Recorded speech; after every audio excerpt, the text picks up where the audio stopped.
మధ్యప్రదేశ్ను వరదలు ముంచెత్తుతున్నాయి. వరదలు వారిన పడి ఇంతవరకు 22 మంది చనిపోయారు. గత 24 గంటల్లోనే 7 చనిపోవడం అక్కడ దుస్థితిని తెలియజేస్తోంది. ఇటీవల ఎడతెరిపి లేకుండా భారీ వర్షాలకు మధ్యప్రదేశ్లోని పలు నదులు పొంగి పొర్లుతున్నాయి. దీంతో వేలాది ఇళ్లు ధ్వంసమయ్యాయి. ఇంతవరకు వరదల్లో చిక్కుకున్న 15,000 మంది సురక్షిత ప్రాంతాలకు తరలించారు అధికారులు.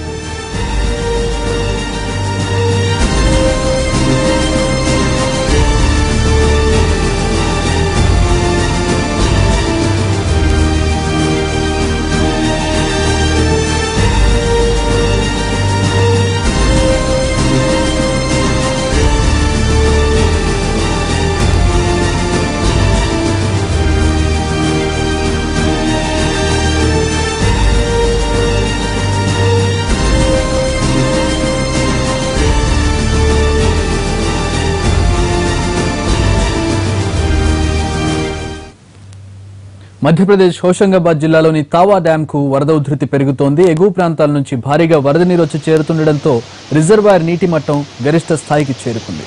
దీంతో డ్యామ్ 13 గేట్లను తెరిచి నీటిని కిందకు వదులుతున్నారు అధికారులు.